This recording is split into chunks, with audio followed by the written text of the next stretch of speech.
I moved a lot as a child, but a lot of the time I spent my childhood in a homestead in Homer, Alaska. We were just, ranchers. A few cattle, a few horses, milked cows, made butter, just a farm girl. My parents were musicians. Since I was tiny, I started performing with my parents in bars and hotels, and just sort of something I've done my whole life. I think when I got out of school, I thought, now I need a real job. What am I going to do? How am I going to make enough money to get by? And nothing really ever came to me, really. I grew up, on welfare and food stamps, and a lot of my friends and I would shoplift instead of using the food stamps, because we felt at least we had our pride if we were stealing, right? And I sort of felt really justified in my behavior. I hated the rich people or the government. I didn't know who I hated. I was just really an angry young kid, and a lot of my friends were. And, I started getting into Martin Luther King, and I realized it's one of the hardest things you can do is to not join the problem by being bitter. I think when you become bitter and despairing, it's like joining the problem. It's lending your hands to it. And you become part of the problem, but you feel justified in it. What Martin Luther King was so good at, I think, which is staying mercilessly focused on where change is possible. It's very, very hard, but to stay mercilessly focused on only where change is possible, and to keep yourself hopeful and alive instead of destroying yourself, really. I didn't really aspire to be a star or be famous or anything, but I always thought I could sort of make money at it and do it.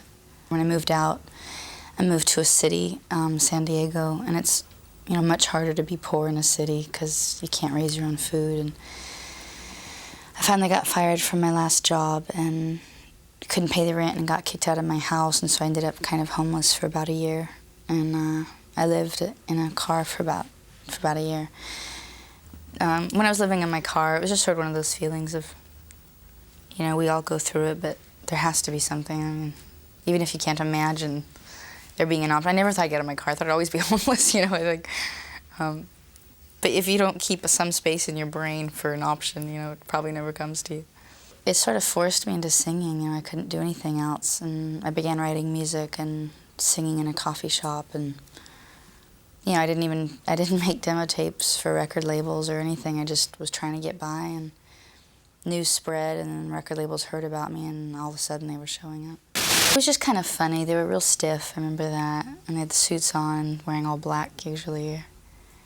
I was just sort of a punk kid. I was really, I don't know what the word would be, mouthy, I guess, and it's just funny. Kind of make fun of them or make them uncomfortable if I was singing, or make them sit there for 4 hours, I didn't know what to think of it. I didn't think I was good enough to get a record deal, so I don't know, I didn't worry about it.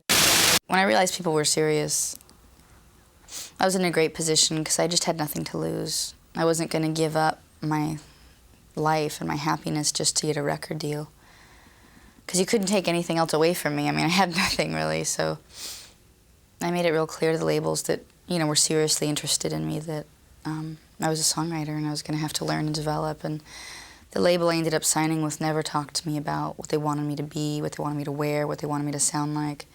They just wanted me to develop and gave me a lot of room and a lot of space. I mean, we were such a family community. I mean, these people felt as responsible for me as anybody, as right they should have. They fed me every night and, kept me going. And so everybody was just tremendously excited. It's like, here's this girl that's been here for, 8 months or something, and here the labels come. It was really cute. I was used to bar gigs, so I was used to 5-hour sets. So I thought I had to have enough material for 5 hours, so I wrote constantly. I wrote like 200 songs in the span of a few months just so I could get 5 hours worth, because I couldn't learn other people's stuff on guitar. I wasn't a good guitar player. It was great. I mean, the people fed me, the fans, they were just like loyal. I had all sorts of songs, country music, punk songs, all kinds of stuff.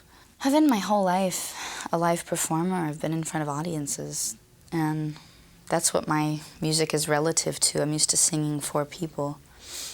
And when I got in the studio for the first time, I was alone in this room with 4 walls, and why would I sing good? I didn't know how to do it. I just wasn't on, so we just did it mostly live. I think as a writer, when you start worrying about having hits and outdoing yourself and trying to be just as popular as you've always been is false. because nothing in life is that constant. Everything has a rhythm of going up and down, and the artists that I've really respected, like Neil Young, and that have taken risks and had very unpopular eras in their career. So I figured that's just what I'm going to have to like be committed to doing. I don't think I'll always be, you know, the most popular cheerleader on the team of music. So I just made a record that I thought was my job, which was to touch people and to write honestly. And then if it gets on radio, it gets on radio, and if not, I'll just keep touring. I made a really lo-fi record. I thought it'd be really underground. I thought I'd tour a lot. I'd get a small, loyal following across the nation and sell like 30,000 records was my big goal. And it took me about a year to do that, and then it started selling more. Once I got on Jay Leno in America, it's a TV show. It's a kind of big deal. Once you get on those big TV shows, it kind of starts to take off. And I think I noticed it when, like, I'd open for goth bands and punk bands like Bauhaus and the Ramones and stuff like that. And when my record sales would go up in those, from playing those shows, I thought, well, maybe this could work. I mean, if these people are buying it, a lot of more people might. I don't listen to the record version of it. I like singing it just fine, but I don't like how I sang it. A lot of my singing on the first record I can't listen to. I think for me the funnest thing about the show was the audience. It was 30,000 music fans. It wasn't people there to check out everybody else's piercings or, you know, to be seen. It was people that loved music and they sat and they watched music. It was, you know, as a musician, it was great.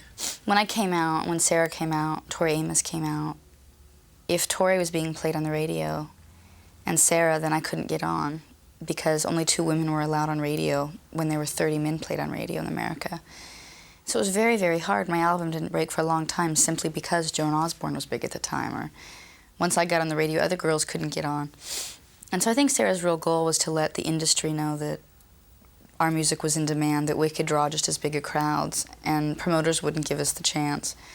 So I think from her standpoint, that was great. And it really did change music in America because now just as many women can get on radio as men. I mean, you know, Bob Dylan is definitely a big hero, and Neil Young. And before, you know, radio would start playing my music, Bob Dylan and Neil Young liked my music, and I thought, well, who needs radio? You know, like, it gave me a lot of courage to just sort of keep touring, keep hashing it out. I remember I was so nervous meeting. I was like, oh my God. And he started going, the one that goes, and he starts repeating the lyrics. I was like, wow. I like that song.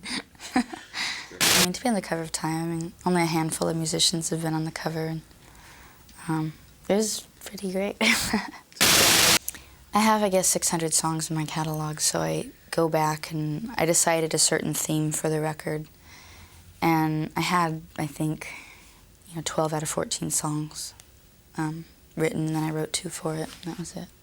I became quite notorious this last year for interviewing about 100 million producers, and I met all types. I don't know what it is that makes a person click with someone, but Patrick and I just really clicked out of everybody.